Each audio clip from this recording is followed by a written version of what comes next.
Baik, Assalamualaikum warahmatullahi wabarakatuh. Pertama-tama, selamat pagi, siang, sore, maupun malam bagi penonton sekalian yang berbahagia. Pertama-tama, perkenalkan, nama saya Nancy Rifana. Hari ini saya akan mempresentasikan mengenai poster sains saya mengenai proyek untuk mata kuliah kimia komputasi yang berjudul In Silico Evaluation of Flavonoid Compounds from Orthosipon stamineus band as PDE 10A inhibitor candidates for neurodegenerative disease therapy.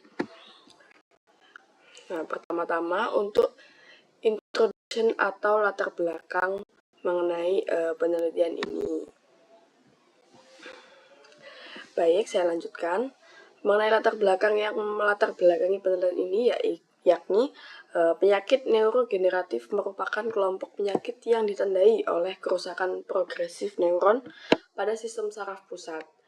Menurut WHO sendiri, gangguan neurodegeneratif mempengaruhi hingga 1 miliar orang di dunia dan jumlahnya bisa terus meningkat seiring bertambahnya usia populasi. Nah, kemudian salah satu target terapi yang menjanjikan adalah enzim fosfodiesterase 10A atau biasa disebut atau disingkat dengan PDE10 yang memiliki peran dalam regulasi sinyal dopamin di otak.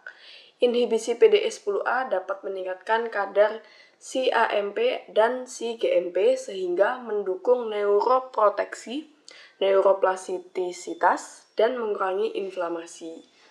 Saat ini, Ibudilas diketahui memiliki aktivitas sebagai inhibitor PDE. Namun, penggunaannya sendiri masih memiliki keterbatasan berupa efek samping dan juga potensi toksisitas pada organ hati.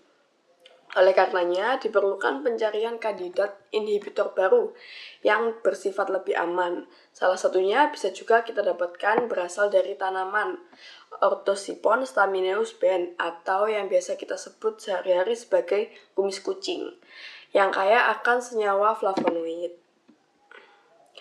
Nah, secara tradisional, kumis kucing ini atau tanaman Orthosipon stamineus band ini secara tradisional digunakan sebagai obat herbal yang mempunyai fungsi sebagai anti diabetes, kemudian antioksidan, anti kanker, maupun antiinflamasi. Nah, tujuan penelitian ini bertujuan untuk mengevaluasi 5 senyawa flavonoid dari tanaman kumis kucing sendiri yang berpotensi sebagai mengatasi neurogeneratif. Di antaranya ada senyawa yang pertama fisetin, morin, galangin, kemudian eupatorin, dan sinensetin. Sebagai kandidat inhibitor PDE10A menggunakan pendekatan in silico yang meliputi tahapan yang pertama drug likeness analysis, kemudian prediksi ADMET, kemudian juga dilakukan molecular docking dengan Ibudilas sebagai kontrol positifnya. Kemudian ada metode penelitian yang dilakukan yakni secara komputasional atau secara komputasi menggunakan reseptor PDE10A manusia dengan kode PDB yang bisa kita temukan yakni kodenya 5UWF. Tahapan penelitiannya meliputi yang pertama kita lakukan drug likeness analysis dulu berdasarkan Lipinski Rule of 5 untuk menilai kelayakan senyawa tersebut sebagai obat oral. Kemudian kita melakukan prediksi ADMET meliputi absorption, distribution, metabolism, ekskresi, toxicity menggunakan Swiss ADME dan juga DPK. Kemudian kita lakukan tahapan molecular docking yang digunakan menggunakan Autodock Tools untuk memprediksi afinitas ikatan antara senyawa flavonoid dengan reseptor PDE10A itu sendiri. Metode dockingnya divalidasi menggunakan redocking dan menghasilkan nilai RMSD sebesar 0,557A dengan menggunakan metode valid yang berada di bawah 2.